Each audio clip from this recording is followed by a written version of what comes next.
These are four things you can do to win an argument. Deal. The first one is distraction. It's called the straw man. Back in the day, you would have a piece of straw in your shoe outside the courtyard if you wanted to be a false witness. So distraction is bring up an unrelated fact and make it relevant. So if they bring up four things and they're talking about something, you bring up something totally unrelated. They're talking about going green, you talk about nuclear energy. It's totally unrelated, but you make it seem important. The second thing is exaggeration. You take one case, you make it seem like all the cases. Someone died from GMOs. GMOs are very harmful. We should ban all GMOs. One case, and it's just one case. There could be 1,000 people, and 999 people are okay. Antagonize is you attack the argument as baseless and ill-constructed. So you basically attack them. You made an argument with no evidence. Where's your evidence? We want to see more evidence before we proceed. The last one is lead with your argument. Always remember what you start with and what you end with is what people remember. So always do that. So these are things to think about when you're during your debate.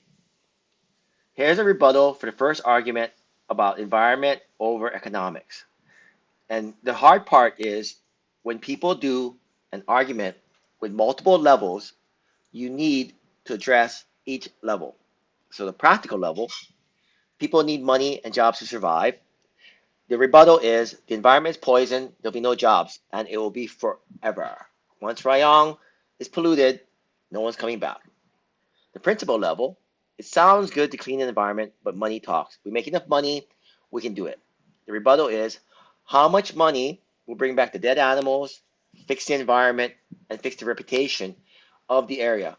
People won't come back. On the individual level, daddy makes money, he feeds his family.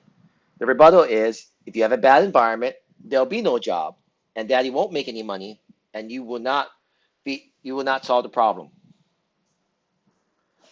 The family level, the family can go to school and get better because they have money. Well, pertaining to that first argument, if there's no money, there's no school, no one gets better. On the city level, people pay taxes and the city will improve. Once again, the city now, instead of having to get money from taxes, will instead have to clean up the environment and they'll have to raise taxes. State level, the state can coordinate government services like hospitals and army. However, now the rebuttal is the state has to clean the environment with these government resources you talked about earlier. The country level, the country is wealthy, you have happy citizens. Well, if you have a bad environment, you're not going to have happy citizens. It all comes back together. International level, people trade with prosperous countries. People won't come to a country that's polluted. People won't trade with countries that have bad human rights or bad environment. Now, we go back the other way. Government should focus on environment over economics. We focus on the government side. The government's saying focus on environment and promotion of ecotourism. You say instead that economics leads to jobs and services that are just as attractive to tourists. You don't have to promote ecotourism if you have a five-star hotel in a beautiful park overlooking a giant, beautiful harbor. This house would prioritize art classes in school over science.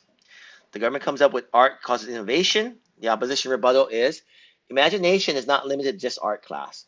You can learn imagination through other means. By looking at science and seeing all the wonders of the world, you can open your mind to different things. The opposition makes the argument that science majors get the best jobs. The rebuttal is a star musician like BTS band will make more money than any scientist. This house believes genetic engineering in food should be prohibited by the government. The government has a duty to protect the people from themselves. The rebuttal is a lot of people work for companies that create GMOs. So if you ban them, you put a lot of people out of work. The opposition main argument is the growth of human population. You need GMOs.